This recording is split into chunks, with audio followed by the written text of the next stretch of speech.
మనం సినిమాల్లో పిరాన్హాలను చూశాం. అవి కంటపడిన దేన్నైనా తినేసే పిచ్చి క్రూరమైన చేపలుగా చూపించబడతాయి. కానీ అవి ఎంత ప్రమాదకరమైనవిగా చెప్పబడినప్పటికీ ఏదో కారణం వల్ల మీరు వాటిని పెంపుడు జంతువుగా చట్టబద్ధంగా కొనుగోలు చేయవచ్చు. కాబట్టి నేను 6 పిరాన్హాలను కొని వాటికి ఒక ఇల్లు కట్టి అవి నిజంగా సినిమాల్లో చూపించినంత క్రూరంగా ఉన్నాయో లేదో పరీక్షిస్తాను. అంటే అవును, నేను నా చేతిని వాటి ట్యాంక్ లోపల పెడతాను. ఏం జరుగుతుందంటారు? మనం దీన్ని కొనేద్దాం. మరియు సరిగ్గా మరుసటి రోజే డెలివరీ వ్యాన్ ఆ క్రూరమైన హంతక పిరాన్హాలున్న ప్యాకేజీని ఇచ్చింది. అది చాలా వేగంగా జరిగింది. మీరు చూస్తున్నట్లుగా బయట చాలా చలిగా ఉంది కాబట్టి ఇవన్నీ షిప్పింగ్లో బతికే ఉంటాయని నేను ఆశిస్తున్నాను. ఏది ఏమైనా వీటిని లోపలికి తీసుకెళ్తాం. కాబట్టి నా దగ్గర ఉన్న ఈ 20 గ్యాలన్ల ట్యాంకును తీసి అందులో కొంత సైకిల్డ్ వాటర్ను నింపాను. తర్వాత పిరాన్హాలు ఉన్న బాక్స్ పై ఉన్న టేపును కట్ చేశాను. ఓ చూడు బ్రో, నిజంగా నా చేతి కిందే పిరాన్హాలు ఉన్నాయి. నేను ఈ బ్యాగ్ని బయటకు తీస్తాను మరియు నేను వీటిని పెంపుడు జంతువులుగా ఉంచుకోబోతున్నానని నమ్మలేకపోతున్నాను. ఏంటిది?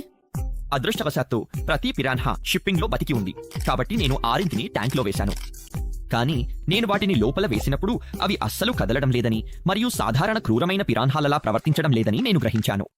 కానీ ఇటు చూడండి, నేను నీటిలో ఒక మిడతను వేయగా సాధారణంగా అవి వెంటనే దాన్ని తినడానికి పిచ్చిగా ప్రవర్తిస్తాయి. కానీ చూడండి, అస్సలు స్పందన లేదు. చూడండి, అవి కదలకపోవడానికి కారణం వాటికి సరైన వస్తువులతో కూడిన చాలా పెద్ద ట్యాంక్ అవసరం. కాబట్టి నేను కొత్త ట్యాంకును తీసి అందులో 100 పౌండ్ల ఇసుకను నింపాను. మనం ముందుగా చేయాల్సినవి ఏంటి అంటే, మొదటి అడుగు నేల మరియు అలంకరణలను సిద్ధం చేయడం. ఈ ప్రక్రియను కొనసాగించడానికి నేను ఈ సన్నని కర్రలను ఉపయోగించి హాట్ గ్లూ గన్తో వాటిని ఎన్క్లోజర్ పై నుండి వేలాడదీశాను. చూడండి, నేను కొన్న ఈ పిరాన్హాలు రెడ్ బెల్లీడ్ పిరాన్హాలు. ఇవి అత్యంత క్రూరమైన జాతులు అని చెప్పబడతాయి మరియు ఇవి అమెజాన్ నదిలో నివసిస్తాయి. అక్కడ నీటిలో వేర్లు మరియు ఇతర వస్తువులు వేలాడుతూ ఉంటాయి. కాబట్టి నేను దీనితో ఇక్కడ అదే వాతావరణాన్ని సృష్టించడానికి ప్రయత్నిస్తున్నాను. ఏది ఏమైనా తర్వాత మరిన్ని కర్రలను ఉపయోగించాల్సిన సమయం వచ్చింది. చూడండి, ఈసారి నేను నీటి నుండి ఒక పెద్ద చెట్టు కాండం పెరుగుతున్నట్లు కనిపించేలా కొన్ని లావుపాటి కర్రలను పేర్చాలనుకుంటున్నాను. కాబట్టి నేను ఆ కర్రలను బయటకు తీసి కొన్ని కొమ్మలు వచ్చేలా అన్ని ముక్కలను కలపడానికి వాటర్ సేఫ్ స్ప్రే ఫోమ్ను ఉపయోగించాను. ఆపై స్ప్రే ఫోమ్ మరియు దానిపై ఉన్నవన్నీ ఆరిపోయిన తర్వాత మేము దాన్ని అలా లోపల పెట్టాము. అంతే, అయిపోయింది. చూడండి, మీరు వేర్లు ఇతర వస్తువులు కూడా చూడవచ్చు. ఇది బాగుంది, చెట్టులా కనిపిస్తోంది. కానీ ఇక్కడ ఇంకా అలంకరణలు చెయ్యాలి. మొదట మీరు ఊహించినట్లే అక్కడ కొన్ని కర్రలు కొన్ని రాళ్ళు ఉంటాయి. ఎందుకంటే దాదాపు ప్రతి అమెజాన్ నది అడుగున అవి ఉంటాయి. చివరగా ఇలాంటి కొన్ని గులకరాళ్ళు నేను ఎన్క్లోజర్ చుట్టూ వేశాను మరియు మరికొన్ని చిన్న గులకరాళ్ళు కూడా వేశాను. ఇది ఇసుక అంతా కొంచెం సహజంగా కనిపించేలా చేస్తుంది. సరే, ట్యాంక్ పునాదికి ఇది మంచి ప్రారంభమని నేను చెప్తాను. కానీ ఇప్పుడు అసలైన వినోదం మొదలవుతుంది. దీనికోసం కొన్ని జల మొక్కలను తీసుకువద్దాం. సరే, నేను పెట్కోలో ఉన్నాను. నిజం చెప్పాలంటే ఈ రోజు జల మొక్కల విభాగం కొంచెం అధ్వాన్నంగా ఉంది. దాదాపు ఈ మొక్కలన్నీ చనిపోయినట్లున్నాయి. బ్రో, ఒక చిన్న ఆకున్న చనిపోయిన కర్ర కోసం నేను $10 చెల్లించే ప్రసక్తే లేదు. కానీ ఇక్కడ బతికి ఉన్న వాటన్నింటినీ కొందాం దీనిలాగా. కాబట్టి నేనన్ని మంచి మొక్కలను ఎంచుకున్నాను మరియు ఈ చిన్న తీగ మొక్కను కూడా కనుగొన్నాను. దాన్ని కూడా నేను తీసుకోవాల్సి వచ్చింది. కాబట్టి నేను ఇంటికి వెళ్లి మొక్కలన్నింటినీ బయటకు తీశాను. ఓరి దేవుడా, ఒక వీడియో కోసం నేను తీసుకున్న అత్యధిక మొక్కలు ఇవే. పెట్కో దగ్గరున్న మిగిలిన మొక్కల పెద్ద బ్యాగ్ని కలపకుండానే. ఏదేమైనా నేను ట్యాంక్ అంతటా ఇసుకలో ఒక్కో మొక్కను నాటి కొంచెం నీటితో నింపాను. అలా చేయడం వల్ల మనం మిగిలిన పని చేసేటప్పుడు మొక్కల వేర్లు తేమగా ఉంటాయి. అరే, నేను అతి ముఖ్యమైన భాగాన్ని దాదాపు మర్చిపోయాను. ఈ తీగ లాంటిది. దీన్ని ఆ కొమ్మల మీద అలా వేద్దాం. మరియు అవును, దీన్ని చూడండి, ఇది ఒక తీగలా కనిపిస్తోంది. సరే, తర్వాత మీరు చూస్తున్నట్లుగా నేనిక్కడ ఈ చిన్న ప్రాంతాన్ని ఖాళీగా వదిలేశాను. మేమిక్కడ పుర్రెలు ఇతర వస్తువులతో శ్మశాన వాటికను నిర్మించాలనుకుంటున్నాను. పిరాన్హాలు ప్రమాదకరమని విన్నాను, అందుకే కొన్ని కొనడానికి బయలుదేరాను. మొదట పెట్ స్మార్ట్కి వచ్చాను. ఈ పుర్రె అలంకరణ దొరికింది, దాన్ని తీసుకుంటాను. ఇక్కడ చిన్న జంతువు పుర్రె కూడా ఉంది, నేను ఖచ్చితంగా దాన్ని కూడా తీసుకుంటాను. కాబట్టి నేను వాటిని మరియు అస్థిపంజరాలున్న మరికొన్ని అలంకరణ వస్తువులను కొన్నాను. ఇంటికి వచ్చిన తర్వాత నేను కొన్ని పెద్ద పుర్రెలను ఇసుకలో అక్కడక్కడ ఉంచాను. ఈ ప్రదేశం మరింత భయంకరంగా కనిపించడానికి వెనుక ఉన్న కొన్ని రాళ్లను కూడా వీటితో మార్చాను. తర్వాత ఈ చిన్న పుర్రె పూసలను నేను ఇసుకలో అక్కడక్కడ ఉంచుతాను, సరిగ్గా ఇలాగే. తర్వాత అవి పాతిపెట్టినట్లు కనిపించడానికి వాటిపైన కొంచెం ఇసుక చల్లుతాను. ఇక అయిపోయింది. ఈ శ్మశాన వాటికను చూడండి, ఇది నిజంగా చాలా బాగుంది. నేలపై చాలా పుర్రెలున్నాయి, ఆ మిగిలిన పెద్ద పుర్రెలు కూడా. అవును, నాకిది నచ్చింది. ఇక చివరగా ఈ ట్యాంకును పూర్తి చేయడానికి మనం DIY టెక్నాలజీలను ఉపయోగించాలి. మొదటి దానికోసం నా దగ్గర ఒక అద్భుతమైన ఆలోచన ఉంది, కానీ నేను స్టోర్లో మరికొన్ని వస్తువులు కొనాల్సి వచ్చింది. సరే, ఒక వీడియోలో నేను వాల్మార్ట్కి వెళ్ళి చాలా కాలమైంది. కామెంట్లలో మీరు నాపై కొంచెం కోపంగా ఉన్నారు, అందుకే నన్ను క్షమించండి. నేను మళ్ళీ నా పాత పద్ధతికి వస్తున్నాను, చింతించకండి. నేను వాల్మార్ట్లో ఉండటానికి కారణం పిరాన్హాలకు నచ్చే ఆహారాన్ని నేను చాలా తీసుకోవాలి. అందుకే నేను కొంచెం బీఫ్, సార్డినస్, ట్యూనా మరియు బోన్ బ్రాత్ తీసుకున్నాను. అలాగే ఈ చిన్న బ్లెండర్ను కూడా తీసుకున్నాను. ఇంటికి వెళ్ళిన తర్వాత నేను కొన్న ఆహారాన్నంతటిని బ్లెండర్లో వేసి మిక్స్ చేశాను. అది పూర్తయ్యాక మీరు చూస్తున్నట్లుగా అది ఈ వింత ద్రవ పదార్థంగా మారిపోయింది. ఏదేమైనా నేను ఆ మిశ్రమాన్ని సిరంజిలోకి తీసుకుని ట్యాంక్ దగ్గరకు తీసుకువచ్చాను. సరే, ఇది కొంచెం క్లిష్టంగా అనిపించవచ్చు, కానీ ఇది నిజంగా అద్భుతమైనది. చూడండి, నేను దీన్ని నీటిలో అక్కడక్కడ చిమ్మించాను.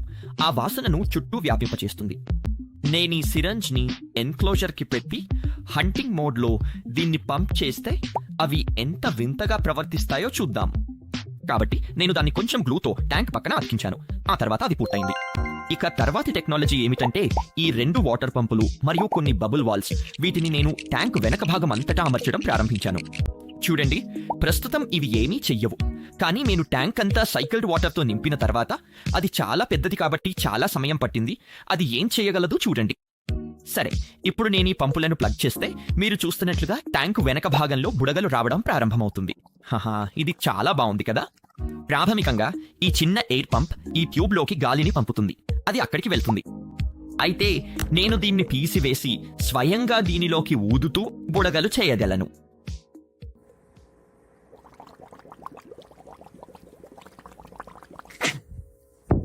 అది చాలా బాగుంది. ఏదేమైనా చివరి టెక్నాలజీ ఈ చిన్న చేప. నేను తమాషా చేస్తున్నాను, నిజానికి నేను దీన్ని ఇంతకుముందు ఒక వీడియోలో చూపించాను, కాబట్టి నా దగ్గర ఉన్నది అప్గ్రేడ్ వర్షన్. అవును, ఇది చాలా పెద్దది మరియు చాలా బాగుంది. మీరు చూస్తున్నట్లుగా నేను దీన్ని ఇలా నీటిలో వేస్తే అది మామూలు చేపల ఈత కొట్టడం ప్రారంభిస్తుంది.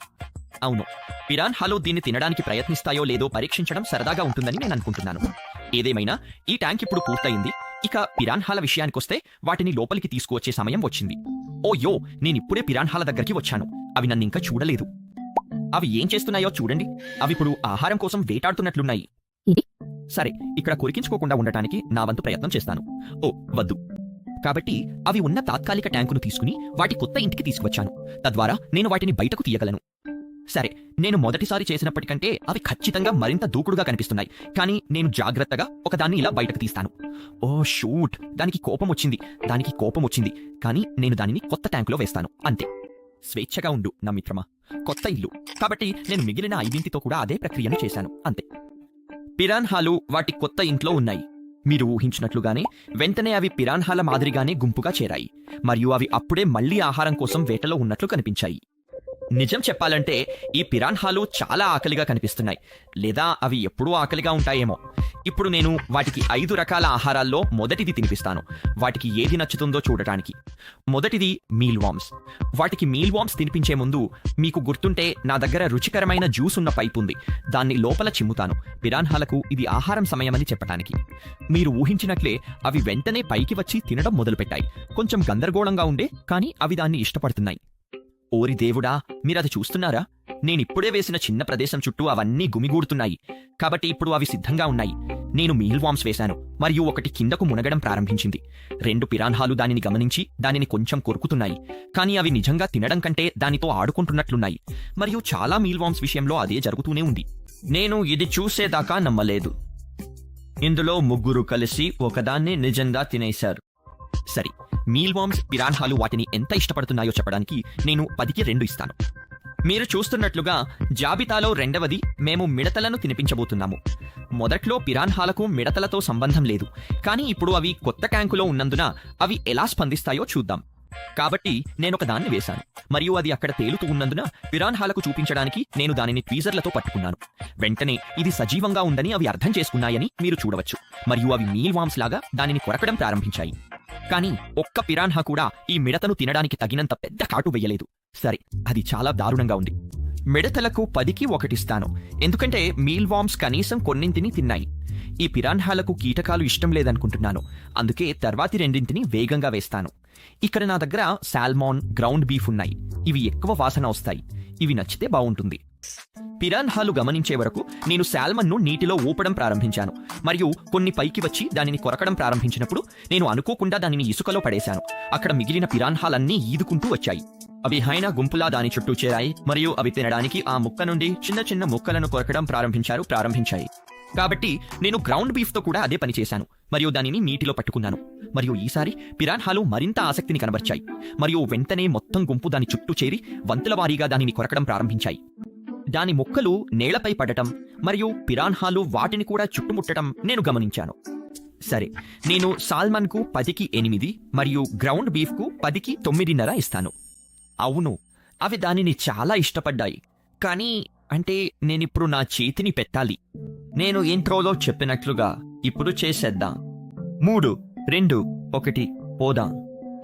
టైమర్ స్టార్ట్ చేయండి. నేను ఎంతసేపు ఇక్కడ ఉంచగలను చూద్దాం.